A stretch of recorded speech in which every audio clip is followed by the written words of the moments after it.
Procès Martinez-Zogo. L'État du Cameroun tenu responsable par la DGRE.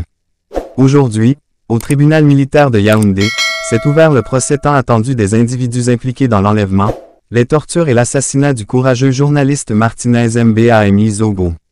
Ce jour-là, les juges ont pris une décision d'une importance capitale, déclarant l'État du Cameroun, représenté par la DGRE, Direction générale de la recherche extérieure, civilement responsable de tous les événements tragiques ayant touché ce journaliste engagé. Cette décision a suscité des réactions vives de la part des avocats de Jean-Pierre Amougou Bellinga et du commissaire divisionnaire Maxime Iko, qui ont contesté la présence des avocats de la DGRE et leur rôle en tant que partie ayant subi des préjudices dans l'enlèvement de Martinez-Zogo. Malheureusement pour eux, leur contestation n'a pas abouti, les juges considérant cette tentative comme prématurée et ont maintenu la présence de la DGRE en tant que partie civile, défendue par Meassira Claude et Mewiley Naikfak. Le tribunal a également pris acte du fait que l'État du Cameroun, DGRE, était déjà cité en tant que civilement responsable, assumant ainsi la responsabilité de réparer les préjudices causés par les actes attribués à ses agents, s'ils sont reconnus coupables. Cette décision souligne l'importance de rendre justice à la mémoire de Martinez-Zogo et de tenir les responsables de cette tragédie pour compte.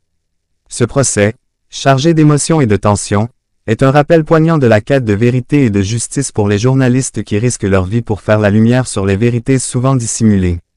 La déclaration de l'État du Cameroun comme civilement responsable envoie un message fort selon lequel personne n'est au-dessus de la loi et que les autorités doivent être tenues responsables de leurs actes. Espérons que ce procès permettra de faire la lumière sur les circonstances entourant l'enlèvement et la mort tragique de Martinez-Zogo, et qu'il servira de rappel puissant de la nécessité de protéger la liberté de la presse et de garantir la sécurité des journalistes qui risquent leur vie pour défendre la vérité. Le procès de l'affaire Martinez-Zogo a suscité une grande émotion et une forte attention médiatique au Cameroun. Martinez Mbami-Zogo était un journaliste courageux et engagé, dont l'enlèvement, les tortures et l'assassinat ont profondément choqué le pays. La décision des juges de déclarer l'État du Cameroun responsable de ces actes tragiques à travers la DGRE a eu un impact significatif. Cela signifie que l'État est tenu pour responsable des préjudices causés aux journalistes et de la nécessité de réparer ces préjudices si les accusés sont reconnus coupables. Cette décision souligne l'importance de l'État de garantir la sécurité des journalistes et de tenir les responsables de tels crimes pour compte. Les avocats de certains des accusés ont contesté la présence des avocats de la DGRE lors du procès, arguant qu'ils ne devraient pas être considérés comme une partie ayant subi des préjudices.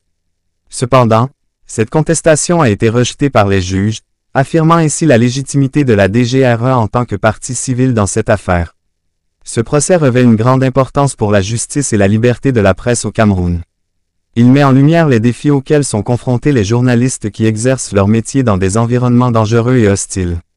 En rendant l'État responsable, cette affaire envoie un message fort selon lequel les autorités doivent assumer leurs responsabilités dans la protection des journalistes et la poursuite des actes criminels commis à leur encontre. Espérons que ce procès permettra de faire toute la lumière sur les circonstances entourant le meurtre de Martinez-Zogo, et qu'il servira de point de départ pour des réformes visant à garantir la sécurité des journalistes et à protéger la liberté de la presse dans le pays. La poursuite de la justice dans cette affaire est essentielle pour la mémoire de Martinez-Zogo et pour la préservation des valeurs démocratiques et des droits de l'homme au Cameroun.